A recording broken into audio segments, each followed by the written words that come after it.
வணக்கம் நண்பர்களே. மலரும் மனம் நாவலின் 5வது அத்தியாயத்திற்கு உங்கள் அனைவரையும் அன்போடு வரவேற்கிறேன். மலரின் மீது உருவாகும் ஈர்ப்பில் இருந்த விஸ்வா இன்று அவளை பற்றிய அதிர்ச்சியான ஒரு உண்மையை அறிய போகிறான். அந்த உண்மை என்ன? வாங்க கேட்கலாம். அன்று வார முதல் நாள் தான் மதிய உணவருந்த விஸ்வா தங்கையின் வீட்டுக்கு வர வாசலில் நின்றவனுக்கு கடைசியாக வந்துவிட்டு சென்ற நினைவுதான் வந்தது. அண்ணன் பைக் ஓசை கேட்டதும் இன்னும் வரவில்லையே என்ற நினைப்பில் வெளியே வந்த வினோ, வானா ஏன் அப்படியே நிக்கிற கேட்க, ஒண்ணுல சும்மாதான், இந்தா இத அம்மா கொடுத்து விட்டாங்க கூறியவாறு கையில் இருந்த கவரினை கொடுத்தான்.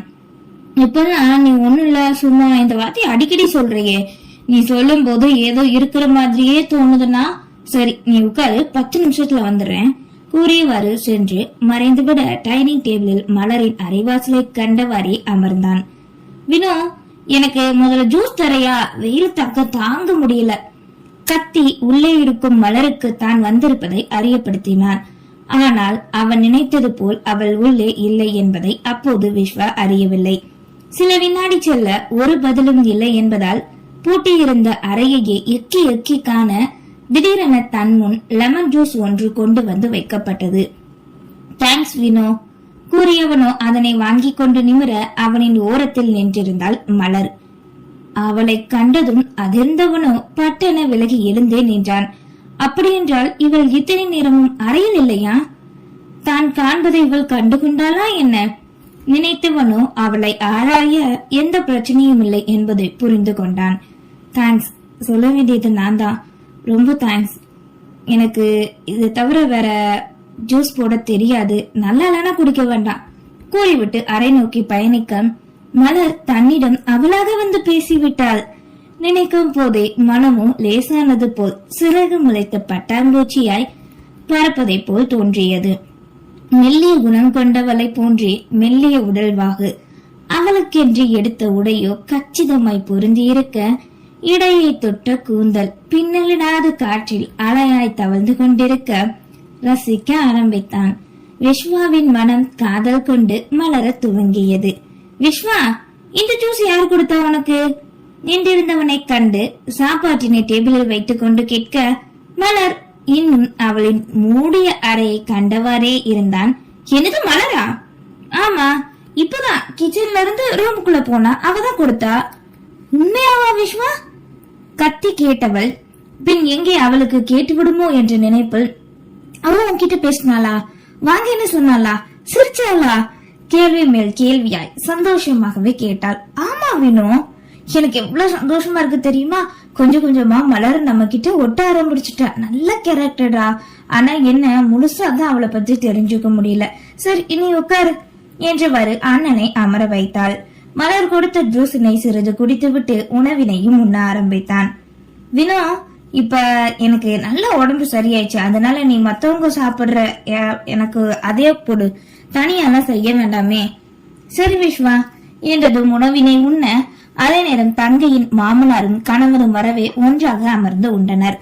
தன் உணவினை முடித்த விஸ்வா சொல்லிக்கொண்டு கிளம்பினான். இரவு நேரம் தன் அறையில் அமர்ந்திருந்த விஸ்வாவின் தந்தை கலிய பெருமாளுக்கு கொடுக்க வேண்டிய மாத்திரையோடு அவரின் மனைவி தேவி உள்ளே நுழைந்தார். இந்தாங்க மாத்திரை போட்டு கொஞ்ச நேரம் உட்காருங்க கூறவே அதனை வாங்கி கொண்டு போட ஆரம்பித்தார். கணவரின் அருகே அமர்ந்தவர் மெல்ல தன் மனதில் இருக்கும் தேய்ச்சினை எடுக்க முயன்றார். மனைவி தன்னிடம் எதையோ பேச முயற்சிக்கிறார் என்பதை அறிந்தார். என்ன தேவி, ஏதோ சொல்லணும் போல?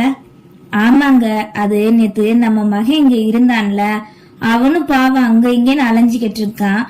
இப்ப பாக்குற அந்த கட்டடத்தை முடிக்க இன்னும் 6-7 மாசம் கிட்ட ஆயிடுமா? அது எனக்கு முன்னவே தெரிஞ்சது தானே, அதுக்கு என்ன இப்போ? ஏங்க, அவனும் தினமும் எத்தனை நாள் தான் வெளி சாப்பாடு கடை சாப்பாடுன்னு இருப்பான் சொல்லுங்க. இப்போ நம்ம வினோ பாருங்க, அவளோட மாமனாரு புருஷனும் தினமும் மதியம் சாப்பிட்டு கொஞ்ச நேரம் ரெஸ்ட் எடுத்துட்டு தானே போவாங்களாமே. நீ என்ன சொல்ல வர்றேன்னு புரியுது, நேரா விஷயத்துக்கு வர வேண்டியதானே. மகனுக்கு கல்யாணம் பண்ணி வைக்கணும், அதத்தானே சொல்ற? ஆமாங்க, அவன் தினமும் வினோ வீட்டுல சாப்பிடுறதானே சொன்னேன்.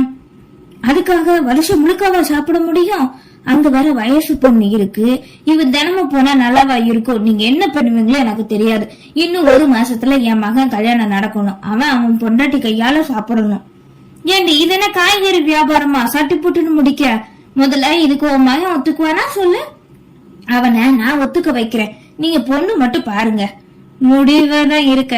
சரி பாத்துரலாம். ஆமா, கொஞ்ச நேரத்துக்கு முன்னாடி என்ன சொன்ன? வினோ புகுந்த வீட்டுல வயசு பொண்ணா? அதாங்க அன்னைக்கு பொண்ணு பார்க்க வந்தப்போ சொன்னாங்களே மருமகளுக்கு சொந்த தங்கச்சி ஒண்ணு இருக்குன்னு. ஆமா, ஆனா அந்த பொண்ணு இப்போ வினோ இருக்கிற வீட்லயா இருக்கா? பின்ன காட்டுலயா இருப்பாங்க? ஏய், இதை ஏன் நீ இத்தனை நாள் என்கிட்ட சொல்லல? முதல்ல உன் மகன் அங்க போறதை நிறுத்த சொல்லு. சரியா? சரிப்பட்டு வராது அவங்க போறது. அந்த பொண்ணை பத்தி நீ வினோ கிட்டையும் விஸ்வா கிட்டையும் சொல்லிட்டியா என்ன? இல்லங்க, 1.5 மாசமா இருக்கிற வினோவுக்கு இன்னுமா தெரியாம இருக்கும்? தெரிஞ்சிருக்கும் அந்த பொண்ணை பத்தி. விஸ்வாவுக்கு தான் தெரியாதுன்னு நினைக்கிறேன். சரி சரி, நேரமாச்சு, நீ தூங்கு. நாளைக்கு விஸ்வா கிட்ட போன் பண்ணி சொல்லிடு, மறந்துடாம. சரியா? சரிங்க என்று வரு படுக்கையில் சரியா அவரும் விளக்கினை அமர்த்து விட்டு நித்திரைக்கு சென்றார். ஒருவர் அறியாத ஒருவர் என இருவரின் மனமும் அப்போது தன் மகள் புகுந்த வீட்டில் இருக்கும் பெண்ணை பற்றி தான் நினைத்தது. அன்று பிரதோஷம் என்பதால் பூஜை அறையை சுத்தம் செய்து அலங்கரித்த வினோ மீதமிருந்த பூவினை பிரிட்ஜில் வைக்க சென்றாள். சமையலறை நோக்கி செல்லும் போதுதான் மலரின் நினைவு வரவே, நான் எப்படி இதை மறந்தேன்? நம்ம தலையில பூ இருக்கும் போது அவங்க தலையில இல்லைன்னா நல்லா இருக்காதுல்ல எண்ணிக்கொண்டு அவளின் அறை கதவினை தட்டினாள். துணிகளை அலசி கொண்டிருந்த மலர் தன்னறை கதவு தட்டும் ஓசை கேட்டதும் அப்படியே ஈர உடையோடு எழுந்து வந்து திறந்தாள். தன் அண்ணி கையில் பூவோடு நிற்கவே புரியாது விழித்தாள் மலர். என்ன மலரு, ட்ரெஸ் வாஷ் பண்ணியா? ஆமா அண்ணி. நீ ஏன் கையால வாஷ் பண்ற? அதான் வாஷிங் மிஷின் இருக்கே வீட்டுல. இல்ல, அது இதுக்கெல்லாம் யாரும் ஒன்னும் சொல்ல மாட்டாங்க மலர். நீ ஏன் எதுக்கு எடுத்தாலும் பயந்துகிட்டே இருக்க? சரி, இந்த பூவை வச்சுக்கோ. கூறிக்கொண்டு முன்னே நீட்ட அதனை கண்டவளோ அதிர்ந்து வெளிவிரித்தாள். எனக்கா? ஆமா அண்ணி, நீங்க எனக்கு போய் தடுமாறியவளுக்கோ ஒன்று புரிந்தது. தன்னை பற்றி இன்னும் முழுதாக இவர்களுக்கு தெரியவில்லை. தன்னை பற்றி தான் பேச்சை எடுக்க மாட்டார்கள், பின் எப்படி முழு உண்மையும் கூறியிருப்பார்கள் யோசனையில் இருந்தாள். பொண்ணுங்க எல்லாருக்கும் பூ வைக்க பிடிக்கும் தானே? இன்னைக்கு பிரதோஷம், நான் பூஜை பண்ணலான்னு இருக்கேன். நீ மறக்காம ஈவினிங் பூஜை ரூமுக்கு வந்துரு. நானா? என்ன நீ எதுக்கு எடுத்தாலும் இப்படி அதிர்ந்து முடிச்சுக்கிட்டே இருக்க? சாரி அண்ணி, என்னை மன்னிச்சிருங்க. என்னால வர முடியாது. அப்புறம் எனக்கு பூ வைக்கவும் விருப்பம் இல்ல. உள்ளம் கலங்க மறைத்து கொண்டு கூறியவளோ அறைக்குள் நுழைந்து கொண்டாள். என்ன இவ இப்படி சொல்லிட்டு போறா? என்னால ஏன் இந்த மலரை மட்டும் புரிஞ்சுக்கவே முடியல? பேரு மலரா, ஆனா மலர் பிடிக்காதான். ஆச்சரியமா இருக்குப்பா. யோசித்துக் கொண்டு அங்கிருந்து சென்றாள் வினோதினி. அறைக்குள் நுழைந்த மலர் யோசனையோடு படுக்கையில் அமர்ந்தாள். தான் இங்கே எப்படி எந்த ஒரு சூழ்நிலையில் இருக்கிறோம் என்று கூடவா தெரியாமல் தன்னிடம் பழக முயல்கிறார்கள்? வினோவிற்கு தெரியவில்லை. சரி, அவளின் வீட்டில் இருப்பவர்களுக்கு தெரியுமா தெரியாதா? தெரிய போய்தானே வினோவினை இங்கே மருமகளாக்க சம்மதித்திருப்பார்கள். வினோவிற்கு தெரியவில்லை என்றால் நிச்சயம் விஸ்வாவிற்கு தெரிந்திருக்காது. தெரிந்தால் தன்னை எப்படி நினைப்பான்? நினைக்கும் போதே மேனி துடிதுடிக்க செய்த தவறினை நினைத்து தானே நொந்து கொள்ள ஆரம்பித்தாள். எப்போது மதிய நேரம் வரும் என்பது போல் தன்னிருக்கையில் அமர்ந்து காத்துக் கொண்டிருந்தான் விஸ்வா. முதல் 2 நாட்கள் செல்ல தயங்கியவன் அதன் பின் வந்த நாட்கள் ஏனோ மலரினை காணவே செல்ல துடித்தான். அவளுக்காகத்தான் செல்ல துடிக்கிறோம் என்று நன்கு புரிந்தாலும் ஏன் என்றுதான் அப்போது புரியவில்லை. யாராக இருந்தாலும் தன்னை பார்த்தால் நன்றாக பேசும் போது அவள் ஒருத்தி மட்டுமே விலகிச் செல்பவள். அனைவரிடம் விலகுகிறாள் தான். இருப்பினும் அவளால் தன் வாழ்க்கையை சுவாரஸ்யமாக செல்வது போல் உணர்ந்தான். சிட்டுக்குருவி கூட்டுக்குள் இருந்து எட்டி பார்ப்பது போல் அவளின் செய்கை. ஒவ்வொரு நாளும் என்ன செய்வாள் என்பது போல் எதிர்பார்ப்பை கொடுக்கவே அதற்காகவே தான் செல்வது போல எண்ணினான். முதலில் தான் வம்புலுக்க முறைத்துக் கொண்டு எதிர்த்து பேசி செல்பவள் வரும் நாட்களில் அமைதியானது. தனக்கு துன்பம் கொடுத்தவனுக்கு கூட தான் தீயது நினைக்க கூடாது என்ற அவளின் நல்ல எண்ணம். தன் முன் யதார்த்தமாக நடப்பது போல் நடிப்பது, இதுவே அவளின் மேல் ஈர்க்க வைக்கும் ஒன்றாக இருந்தது. மலரினை பற்றி நினைத்தவாறு புன்னகையோடு அமர்ந்திருக்க அதனை கலைப்பதற்காகவே அவனின் கைபேசி ஓசை எழுப்பியது. அதில் அன்னையின் நம்பர் வரவே சந்தோஷமாக எடுத்தான். சொல்லுங்கம்மா. என்ன விஸ்வா, சந்தோஷமா பேசுற? அப்படியா? எனக்கு ஏதோ அப்படி தோணலையம்மா. நீ எப்பவும் இப்படியே இருந்தா எனக்கு போதும்பா. வேலை வேலைன்னு ஓடி ஓடி உன் உடம்ப கெடுத்து இப்பதான்ப்பா நல்லபடியா வந்திருக்க. இனிமேலாவது வேலையே கதின்னு இருக்காதன்னா உன் உடம்பையும் நீ நல்லா பாத்துக்கணும் என்று அக்கறையை கூறவே, மறுபடியும் நீங்க புலம்ப ஆரம்பிச்சிட்டீங்களா? இப்ப என்னமா வேணும்? கூறிய ஒன்றையே மறுபடியும் மறுபடியும் கூறினாள். எரிச்சலடையும் குணம் கொண்டவன் தான் விஸ்வா. அன்னை இதனை தன் வாழ்நாளில் பலமுறை அல்ல 1000 முறை கூறியிருக்கவே வேண்டா வெறுப்பை கேட்டான். சரிடா சரி, வேலை பத்தி சொன்னது தப்புதான், போதுமா? நீ இனிமே வினு வீட்டுக்கு சாப்பிட போக வேண்டாம், அதை சொல்லத்தான் கூப்பிட்டேன். உயரத்தில் இருந்து நொடியில் தண்ணீருக்குள் குதித்தது போல் உணர்ந்தவனோ தத்தளித்து கொண்டே, அம்மா எதுக்கு திடீர்னு போக வேண்டாம்னு சொல்றீங்க? அதிர்ச்சியாய் கேட்டான். சில மணி நேரத்திற்கு முன் உள்ளுக்குள் தோன்றிய சந்தோஷம் எப்போது வரும் என காத்திருந்த நொடி பொழுதுகள் அன்னையின் வார்த்தையிலோ மறைந்தது. அப்பதாண்டா நீ அங்க தினமும் போறது சரியில்லைன்னு சொன்னாரு. இதத்தானே நான் முதல்ல உங்ககிட்ட சொன்னேன். அப்பவே நீங்க சரின்னு சொல்லியிருந்தா இந்த 2 வாரம் நான் போயிருக்க மாட்டேனே. இப்ப திடீர்னு வந்து வேண்டான்னு சொன்னா எப்படிமா? ஏண்டா கடையா இல்ல, கடை சாப்பாடு பிடிக்கலன்னா அப்படின்னா ஏதாவது ஒரு வேலைக்காரன் வச்சுக்கோ வீட்டுக்கு. என் ஒருத்தனுக்கு வேலைக்காரன் வரையா? எதுக்கு அப்பா போக வேண்டாம்னு சொன்னாரு? வினோவுக்கு தெரியுமா? நான் போற கொஞ்ச நேரம் அவ எவ்வளவு சந்தோஷமா இருக்கா தெரியுமாம்மா? இன்னும் அவகிட்ட சொல்லல. நீ கிளம்பிடுவேன்னு தான் நான் உன்கிட்ட முதல்ல சொன்னேன். சரி, நீங்க காரணத்தை சொல்லுங்க முதல்ல. அங்க ஒரு வயசு பொண்ணு இருக்குல்ல, அதான் வினோவோட நாத்தனாரு.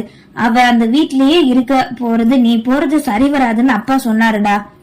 இதுல என்ன இருக்குமா? அக்கம் பக்கத்துல என்ன நினைப்பாங்க சொல்லு. அதுவும் இல்லாம அந்த பொண்ணு வேற வாழ்க்கை இழந்து போய் வந்து கிடக்குறா. ஒண்ணுன்னா 10ன்னு பல்லு போட்டு பேசுற உலகம் இது. அதான் வேண்டான்னு சொல்றேன். எனக்கு கூட இது முன்னவே தெரியாம போச்சுடா. நான் அந்த பொண்ணை பார்த்ததே இல்லையா? அப்படி ஒண்ணு இருக்கானே எனக்கு நினைப்பே இல்லடா என்று தேவி மற்றும் கூறிக்கொண்டே செல்ல விஸ்வாவிடமிருந்து பதிலே வரவில்லை. என்ன இவன் கட் பண்ணிட்டானா என்ன நினைத்தவரு. விஸ்வா, டேய் விஸ்வா கத்தி அழைக்கவே நினைவிலிருந்து மீண்டான். சற்று முன் அன்னை கூறிய வார்த்தை உண்மையா? தான் செவிகள் அப்படி கேட்டு விட்டதா அல்ல தான் நினைப்பது தவறா? எதற்காக வாழ்க்கையை இழந்தவள் என்று கூறினார்கள்? அவனுக்குள்ளே பல கேள்விகள் முளைத்தது. என்னடா ஏதாவது சொல்லு. அம்மா, இப்போ நீங்க மலரை பத்தி என்ன சொன்னீங்க? கேட்டது தவறாக இருக்குமோ என்ற நினைப்பில் மறுபடியும் கேட்டான். மலரா? யார் அது? அதாம்மா வினோட நாத்தனாரு. அந்த பொண்ணா? உனக்கு தெரியாதா என்ன? அவளோட வாழ்க்கையை பத்தி வினோ எதுவும் சொல்லலையா? சொன்னாமா, ஏதோ அத்தை மகன் கூட கல்யாணம் ஏற்பாடு பண்ணப்ப எல்லாரையும் அவமானப்படுத்திட்டு ஓடி போயிட்டா. அதனால வீட்டுல யாருக்குமே பிடிக்காது, யாரும் இவ கூட பேசவே மாட்டோம். அதே மாதிரி அவளை தனியாவே இருந்துக்கிடுவான்னு சொன்னாமா. ஆனா நீங்க வேற மாதிரி சொல்றீங்களே. ஆமாப்பா விஸ்வா, ஒரு வேளை மாப்பிள்ளை முழுக்க சொல்லல போல. அந்த பொண்ணு கல்யாணத்தப்ப ஓடி போய் வேற ஒருத்தனை கட்டிக்கிட்டாலாம். எல்லாரோட வயிற்றுல அடிச்சிட்டு போனதாலவோ என்னவோ அவ கல்யாண வாழ்க்கை நிலைக்கல. 1 மாசத்துல புருஷனை இழந்துட்டு வாழா வெட்டியா வந்து அப்போ வீட்டுல இருக்காப்பா. அதனை கேட்டவனுக்கோ இதய துடிப்பே நின்று வியர்த்து கொட்ட தலையை சுற்றுவது போல் உணர்ந்தான். மலரினை பற்றி அறியாத ஒரு விஷயம் அறிந்தவனுக்கோ அதனை ஒரு நொடி கூட ஏற்றுக்கொள்ள முடியவில்லை. அழைப்பினை துடித்தவனோ அப்படியே இருக்கையில் அமர்ந்தான். விஸ்வா இன்னும் தன்னை பற்றி முழுதாய் அறியவில்லை என்ற நினைப்பில் மலர் இருக்க, ஆனால் இப்போது அறிந்து விட்டான் விஸ்வா. இது மலருக்கு தெரிய வந்தால் என்ன என்பதே விதியின் செயல். நன்றி. இந்த அத்தியாயம் உங்களுக்கு பிடிச்சிருந்துச்சுன்னா லைக் பண்ணி ஷேர் பண்ணி கமெண்ட் பண்ணுங்க. நம்மளோட சேனலை இதுவரைக்கும் நீங்க சப்ஸ்கிரைப் பண்ணலையா? மறக்காம சப்ஸ்கிரைப் பண்ணிக்கோங்க ஃப்ரெண்ட்ஸ். சீக்கிரம் அடுத்த அத்தியாயத்தோட உங்களை சந்திக்க வருகிறேன். நன்றி.